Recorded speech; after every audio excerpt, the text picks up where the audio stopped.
Hello, hello, hello. Come in, come in, come in. Welcome, welcome, welcome. So, today I'm doing a review on Queens, Season 1, Episode 5, Do Anything for the Clout. And I gotta be real with y'all. Usually Valeria is the one that gets on my nerves, but Jill was testing me this episode. She done let stuff go to her head and she is completely out of control. I'm like, girl, Jill, take a pill, chill, and sit your ass down. And I'm not feeling this Brianna storyline either. I don't know where the hell they going with this one. But anyway, we gonna get on into it. So we start out with Little Muffin. She just came out of rehab. She's trying to gain some control, of her image and see what direction she's gonna go in now since she's just, become sober. And she has this new music video out, okay, and it's giving me Bridgerton vibes. If you ain't never seen Bridgerton, you gotta go check that out. And that's the vibe it's giving me.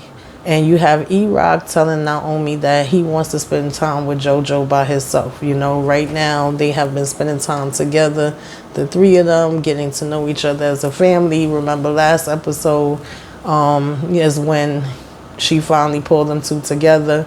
And so I guess she's acknowledging that he is the father. But I have a question. Did they take a DNA test? Because remember, Cameron came and asked her the same question too. We never seen her answer, Cameron. And we know that they was messing around the same time. And you figure they showed that scene with them sitting down eating that burger exactly the same way, literally down to the T, and I can't see them showing that scene for nothing. So I just feel like something else is going to come back up with that. But having said that, she tells him that it's okay that the two of them just hang out by themselves. So we going to see where that's going to go. And Little Muffin is telling them that she just wants to be a regular person. She want to live like a normal person. She want to go shopping and do everything that regular people do. And I'm like, okay, girl. And Jill didn't pick her up from rehab. We found out that Naomi had to come pick her up. Jill has pretty much just been doing her own thing. This stardom is really going to her head. You see her getting stopped and asked for photographs and autographs when she's walking with Valeria, and Valeria starts feeling a certain way because usually she's the center of attention, and now Jill seems to be getting all of it.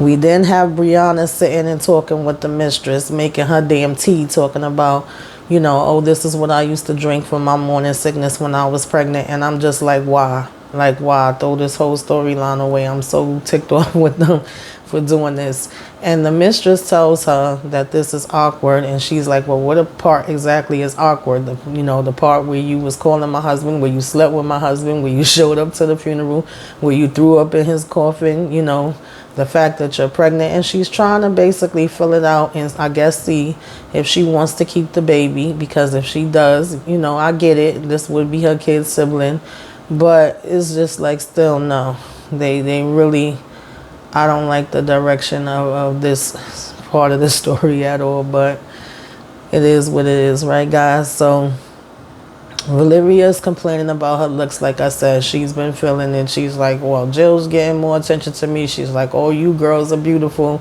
And Naomi actually gives her a compliment back and tells her she's beautiful and that she doesn't need to do anything to herself. She better not go get a facelift and things of that nature. And so the next scene we see, Valeria didn't go get a facelift, but she did get her butt done. And it's like, girl, and she's laying face down on her stomach on the bed, can't move because apparently they hit a nerve, and I suffer with nerve damage, so I know how that feels.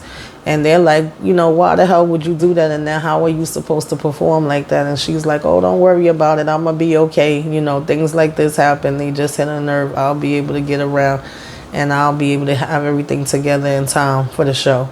So later we see her going down to the kitchen, and she hears a noise or whatever, so she grabs a knife. When she looks, she has saw somebody there, and she's basically hobbling her way to the door.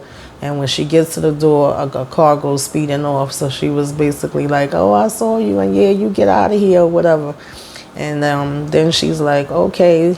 somebody's obsessing over me, somebody's obsessing over me, somebody's obsessing over me. And then she's, oh, somebody's obsessing over me, and takes the knife and has it damn near her own throat. Talking about, yay. And I'm like, okay, so you happy talking about you got a stalker? Like, okay, Valeria, you are really crazy. And Muffin goes shopping. She's at the supermarket, and she's standing waiting in where the meat department is at, and then they call number 42. And so she's like, yay, all excited, like if she won the damn lottery or something. And the guy asked her what she want, and at first she asked for, I think she just said 4, if I'm not mistaken. And he was like, okay, 4 what? 4 hams? And he's like, that's a lot. And then she's like, okay, well then 4 pounds. And he was like, that's still a lot. I think for you, a half a pound would be good. So she was like, okay, well give me the half a pound. And when she walks to go to the register, there's 2 girls there. So it's like, on the one hand, you incognito, you want to be regular and normal, you don't want nobody to, be bothering you. But on the other hand, you're trying to see if the girls recognize you. And the girls don't even notice her there. They just in their own world. And then they see a magazine next to the register, and they pick it up, and then she's on it. And they're like, oh, we thought she was going to go somewhere. We thought she was going to the top. We thought she was going to be bigger than Doja. And so this pisses her off, and she basically pushes the shopping cart. It bangs into one of theirs, and they like, whoa. And she walks out the store. We then get E-Rock and his daughter sitting down for lunch, and she's like, oh, the chain is a bit much, and he's offering her beers. I don't know what's his thing with always offering her beer, but she says she has a recital to go to and she has to be up early, so no, she's gonna pass on the beer. And then these guys walk over, and they're saying how they're big fans. They recognize him. They used to have one of his albums back in the day, and they asked for a picture. So he was like, sure, any E-Rock fans. And JoJo's about to take the picture when one of them grabs his chain and goes running off. And here he go chasing behind them, but they was too fast. They got away. And she was like, oh no, that's too, it's not that serious. Like, let's call the cops. And he's like, no, this is hip hop. There's no calling cops in hip hop. And so he says that he has the idea of who's behind it, because kids that age would not, have known about one of his older albums anyway. And we have Brianna, Naomi, and Valeria practicing for the show. And Valeria is literally sitting in the chair just going like this while they up doing their dances, and they're like, oh, come on, we gonna have to do better than this. This is not gonna be good enough for the performance. And Valeria is like, well, I'm sitting. What's y'all excuse? Y'all standing up, because she still can't move because of the nerve damage thing. And Jill is nowhere to be seen as usual. Jill seems to always be missing in action. Like I said, she did not pick Lauren up from the rehab. She's not showing up to practices. She's all of a sudden being booked for different events without them, and the friend of hers that's been doing all of the booking that she was laying up with when she was cheating on Tina shows up asking for her, and they was like, we don't know, isn't she always usually with you? And she's like, oh, I forgot, I put her with something for Stacey Abrams. So, and we even see them talking, saying she has a performance set up for Jill for the night, and it's like, Jill by herself. And then she was like, shouldn't I tell the girls about it? And the lady is telling her no. And I'm like, first of all, that shouldn't be a question. Yes, you should be telling the girls about it. Jill, you doing some real shady shit, but okay. And so then we get them sitting down for a minute, taking a break and having a conversation. And Naomi is venting about the fact that JoJo wants to spend time with the daughter by herself, and that she feels like she lost time and she needs to make up time, and by him spending time with the daughter by herself, that's taken away from time that she should have. And they basically telling her, don't worry about it, and it's all going to come together, and it's enough time for her, and she loves her. And then Brianna is basically talking about the whole thing with this mistress chick and how they had the conversation, and she don't really know what she's going to do yet, and she don't think it would be her place to tell her what to do. And then they're like, no, yeah, we don't do that. And then Valeria brings up her stalker, and they like, what? Oh my God, you gotta call the police. And then she's like, why? And they like, what? So Naomi was like, oh yeah, because if she calls the police, then she won't get that attention anymore. And I'm like, yeah, this chick is bonkers, but okay. And so Jill's husband then calls her to tell her that he's not signing no divorce papers. You know, he thought about it, and that's a no for him. He is not doing it. He don't want to let her go. So basically, he's going into psycho mode now. And E-Rock takes his daughter to this place where he was saying that, you know, he figured out who possibly could be behind his chain getting snatched. And when they get upstairs, who is it sitting there but Jada Kiss? I'm like, are y'all serious? And they basically saying how they had beef, and you know, he was like, your father got a nerve bringing you here. And he was like, man, listen, if, you know, I don't need to have nobody come steal your damn chain. If I want to do something to you, I would have been did something to you. If you don't get your ass out of here. So they basically leave from there. Then Muffin is talking with her corny ass friends. I do not like them. I'm sorry. It's like she's venting and telling them how she's feeling, and they turn it around and make it all about them. They seem like they are some posers and they're users, and they just fake as hell. And I was like, she needs to drop them, you know, off to the side like a bag of trash. And they complaining that since she came out of rehab, nothing has been the same. They not getting stuff that they used to get. They not getting invited to places they used to get invited to. And I'm just trying to figure out, like, what exactly do they do? I'm confused. And so they show her, you know, because they all start talking about, oh, wow, look at this chain Doja got on. I wonder how much that costs. And then she looks like she has an idea. And so the next thing you know, when she shows up on the red carpet, this girl got a damn unicorn horn in the middle of her head.